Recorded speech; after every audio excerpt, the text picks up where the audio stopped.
Welcome into this week's edition of Bearcat Update. I'm your host, Max Moore, and over the weekend, it was one of my favorite days of the year. No, it wasn't Thanksgiving, and it wasn't Christmas. It was Family Day here at Northwest Missouri State. A lot of schools have family days and even family weekends. At Northwest, it means something just a little bit different, though. I remember attending my first Bearcat game as a recruit years ago. I was enthralled by the way that people welcomed me in. They made me feel like I was a member of the Bearcat family before I even officially enrolled.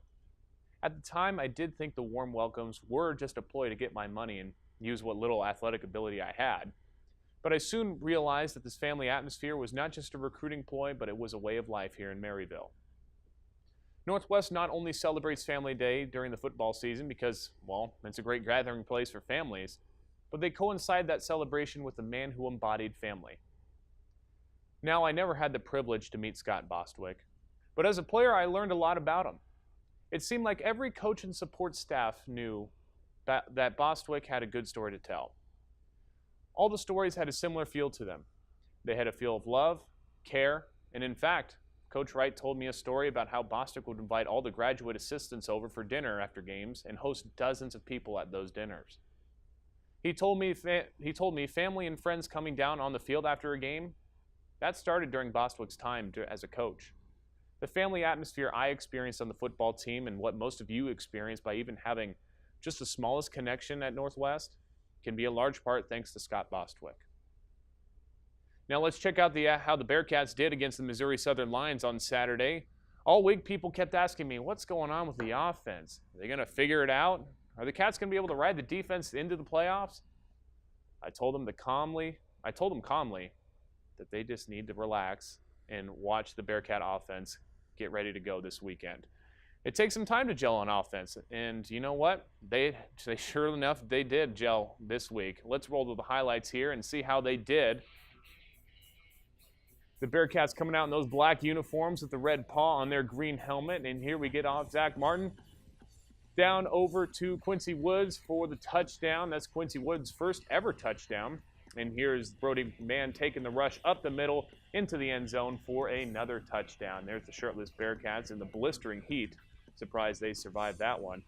And here's Jake Brigman with a little slow motion replay thanks to Cat Vision, bringing him down to Suplex City, as they like to call it, taking him out, giving the Bearcats a strong defensive effort. Zach Martin, Sean Bain Jr., what else? Touchdown. That's usually how it goes. There's Coach Wright calling out his defense, but we're going to take a look at the offense here as the nice little swing pass over to Quincy Woods to the corner of the end zone. Touchdown, Bearcats. And guess what? Guess what's coming next? Another touchdown. Zach Martin rolling out to his right to guess who? Sean Bain Jr. And the Bearcats will end up winning this one 63-0 and moving 4-0 on the year. Zach Martin had 326 yards of passing, 6 touchdowns with a 77 completion rate, and the freshman running back Jordan Thompson, who burned his red shirt probably 2 to 3 days before that game, at 128 yards, 2 touchdowns with 17 rushing attempts. And coming up after the break, X106 sports analyst Ryan Elliott joins us on Coach's Corner. You're watching Bearcat Update here on KNWT Channel 8.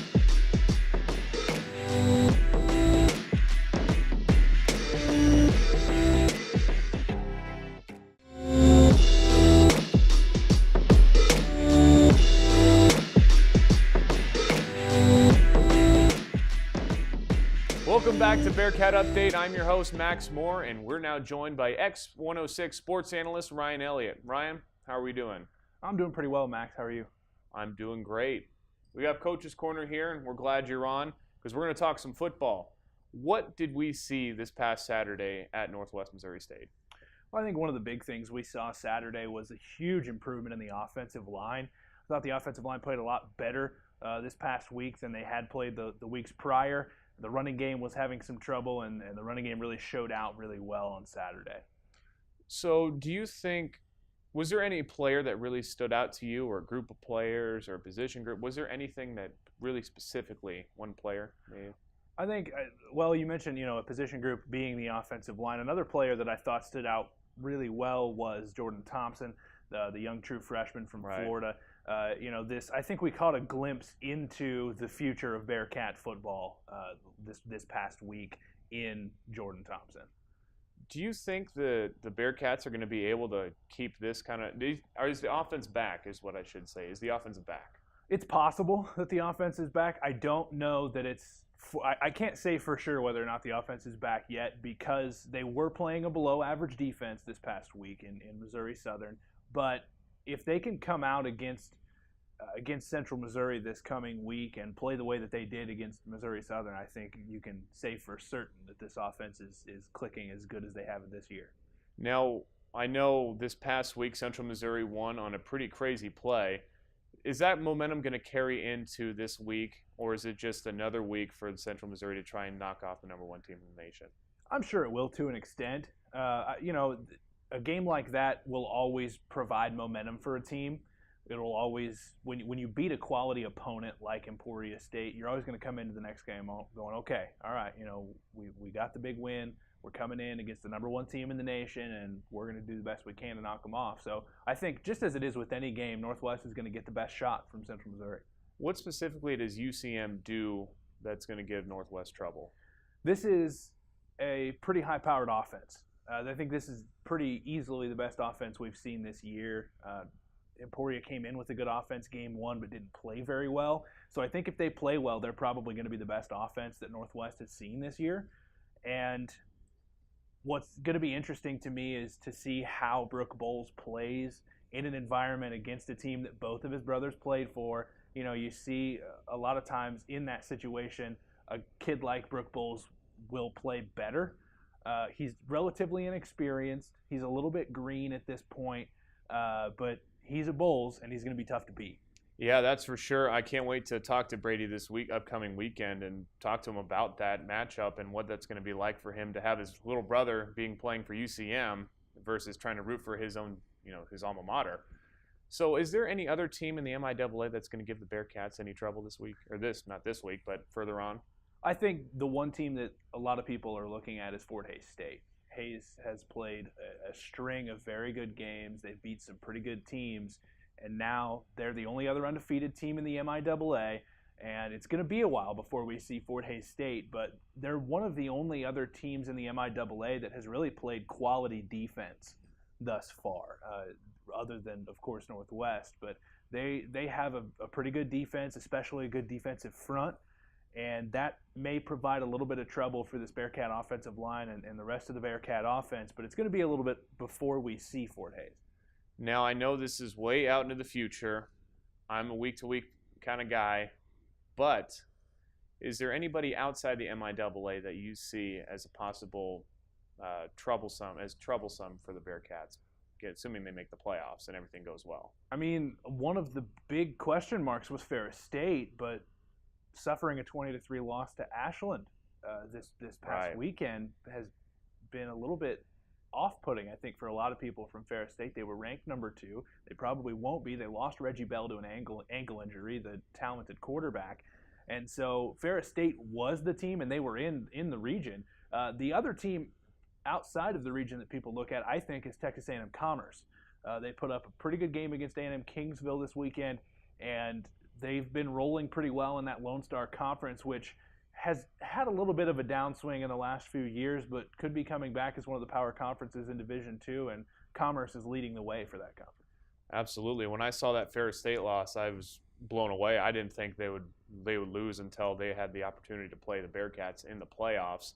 And certainly it'll be an interesting rest of the season. We hope to have you on again, and I will see you in the radio department because I am on X106. I know you know that. You got it, buddy. We provide the best coverage on the radio, that's for sure, as we provide the best coverage here on TV. Now, as much as I'd like to keep you on, we unfortunately have to go. That's all right. We have to leave. It's okay. But I appreciate having you on, and let's check out how the volleyball team in action this weekend. On Friday, the Bearcats played the Jennies of Central Missouri to open up the MIAA. The Bearcats fell in that one 3-0. The Cats then traveled to Lindenwood University to take on the Lions on Saturday. Northwest would end up winning that matchup 3-0.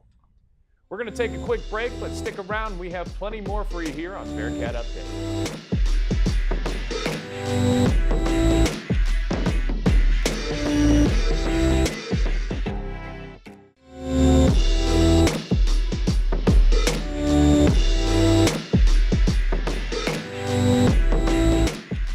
Welcome back to Bearcat Update. I'm your host, Max Moore, and over the summer, Northwest broke ground on a multi-million-dollar multi-purpose facility.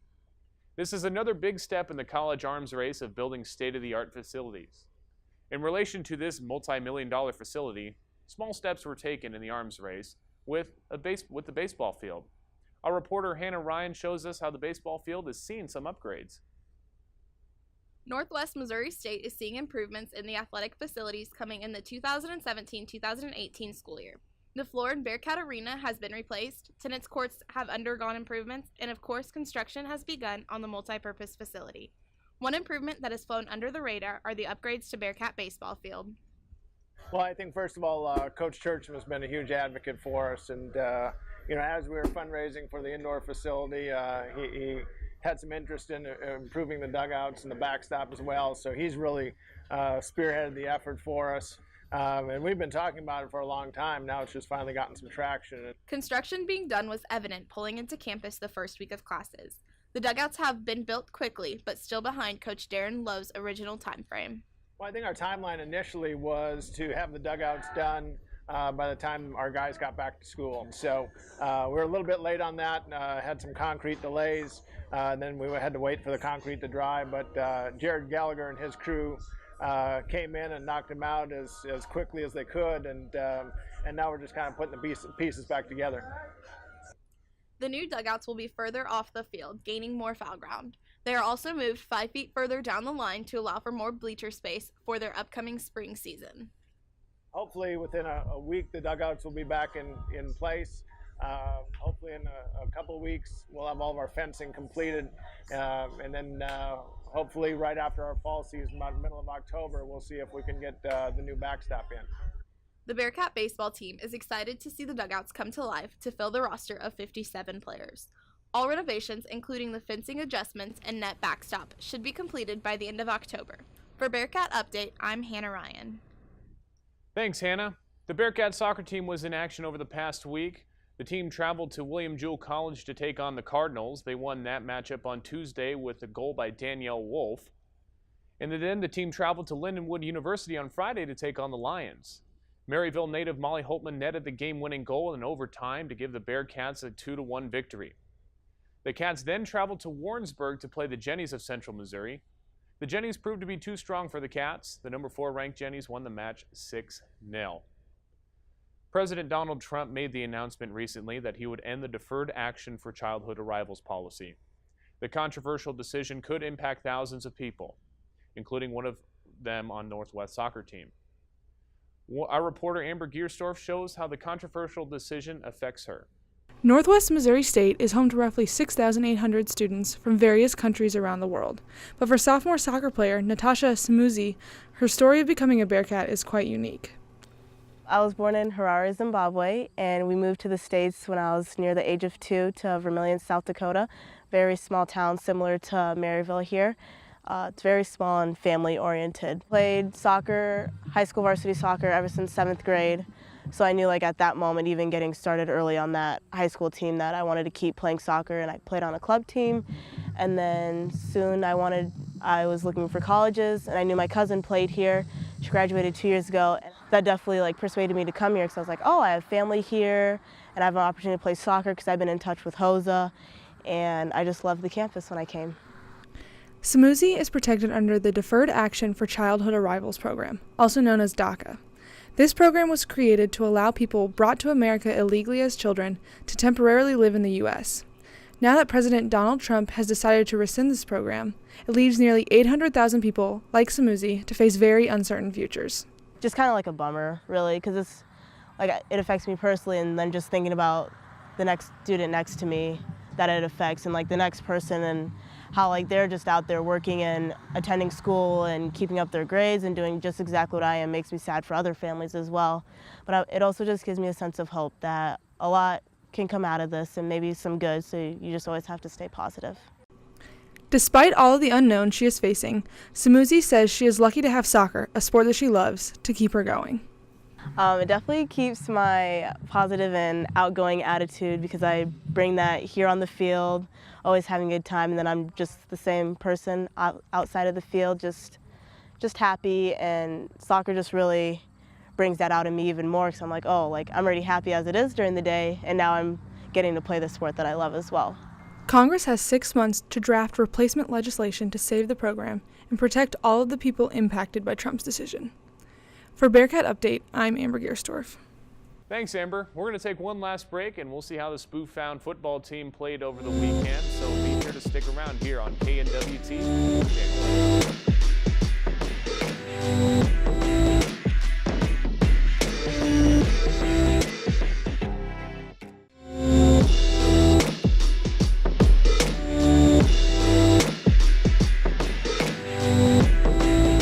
Welcome back to Bearcat Update, your source for sports here in Northwest Missouri. I'm Max Moore, and one of the best high school football teams in Northwest Missouri was in action last Friday. The Maryville Spoof-Hounds took on the Benton Cardinals, who are looking for their first win on the year. Let's roll to the highlights here as we get things going at James E. Sparks Jr. Memorial Stadium in the south side of St. Joseph. That is quite the mouthful there. Will Walker and the Spoof-Hound offense ready to get the night started here as Jacob Bruder comes into the left side and he will score for the Spoof-Hounds. Here we have Jacob Search and Brady Atwell coming up with a sack, and boy, I wouldn't want to be that quarterback. He's going to feel that one in the morning. As the Maryville contingency had a pretty good showing. All white for the Spoof-Hounds, excuse me. And we get things rolling here with Walker. He's going to take it in for the 1-yard touchdown for the Spoof-Hounds. And right before halftime, Eli Dallas will get an interception, which honestly didn't even look like it was too competitive here.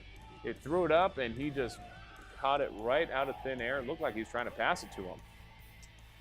And the Spoof-Hounds run into the halftime with a 40-0 lead as the first offensive play of the second half. Guess who? Eli Dallas goes untouched for this touchdown, and he's just going to keep. Rumor has it he's still running. Rumor has it he is still running, folks. And Maryville will end up defeating Benton 47-7 as the Spoof-Hounds improve to 5-1 on the season. And next week, Maryville is back on the road taking on Smithville. Eli Dallas has 66 yards with 1 touchdown and had 2 interceptions. And Tyler Houchin, the running back, had 87 yards, 17 reception yards, and 2 touchdowns. We caught up with Matt Webb after the game, and he talked about their upcoming matchup with Smithville. Yeah, I think so. Next week's big because it's the next game. You know, I said last week we got 4 Class 4 opponents, left on our regular season schedule. This is the first one, and then this was a great test for us to come on the road and win a game, and that's what we want to do in conference play. Next week we're on the road again against a good Smithville team, and we'll be ready to play just like they will. It'll be a great game. In that matchup with Smithville will have major MEC championship implications. Now we turn our attention to a group that I got to know well during my time as an athlete at Northwest. The athletic training staff, led by Kelly Quinlan, held its annual 5K run, walk, and wheel over the weekend. Our reporter Maya Dutho-Walpert takes us inside the event. Maya? Waking up bright and early, the Northwest Missouri State Athletic Trainers hosted an annual 5K walk, run, wheel event on Saturday morning at 7 a.m. for the Maryville community. So we decided to do this 5K run, walk, wheel because every year we go to a convention where we kind of get to learn different new things for our profession, and this is kind of a way to raise money for us to go down there. It's usually out of state, but we really encourage kind of doing it with a group of people, having fun, great way to start the weekend, and a fun time. The trainers' motivation is to get everyone involved in the community. They wanted to start the weekend off right with a great way to get families together. The participants went through our campus to get a chance to see our beautiful buildings, trees, and plants so they can get a great taste of what Northwest Missouri State is like. So the route starts at Circle Drive, right in front of Lampkin Activity Center, and it goes east and then in through campus around the administrative building, and then around 16th Street block, and then back around the high-rises, and then back down past, it would be the Ron Housen Center. So then it comes down the hill from Ron Housen Center down to Circle Drive. There are a variety of donations for the run for the trainers to give out for the prizes, but most importantly, the Northwest trainers wanted to make this a fun event more than anything else. So the different awards we have are people that have donated things for our winners. So we use Gatorade a lot and just kind of all different. Each person comes back with something, so we use the community for that kind of stuff. Bearcat Update wants to thank the athletic trainers for hosting a successful event to start the family weekend off right. For Bearcat Update, I'm Maya Ditho-Wolpert. Thanks, Maya. The men's tennis team was in action over the weekend at the Drake Invitational up in Des Moines, Iowa. Rahul Manoa made it to the semifinals of the men's singles, while the doubles team of Joseph Altman and Augustine Velasco fell in the semifinals of the men's doubles. Well, that's all the time we have for this week's edition of Bearcat Update. Let's check out what we have going on in this week in the sports world. On Tuesday, the volleyball team takes on Missouri Western down in St. Joseph. Friday, the soccer team and the volleyball team head down to Bolivar, Missouri to take on the Southwest Baptist Bearcats in a battle of the Bearcats. And on Saturday, the volleyball team has its home opener against Missouri Southern, and the football team takes on Central Missouri Mules in the Fall Classic at Arrowhead Stadium. On behalf of the crew here at Bearcat Update, we'd like to thank you for tuning in. We'd also like to extend an invitation for you to join us as we film the show live at Arrowhead Stadium this Saturday. Be sure to follow us on Twitter at BearcatUpdate_8. And if you miss an episode on KNWT Channel 8, you can catch us on our YouTube channel at KNWT 8. And remember, each day you either get better or you get worse. Never stay the same. Good night.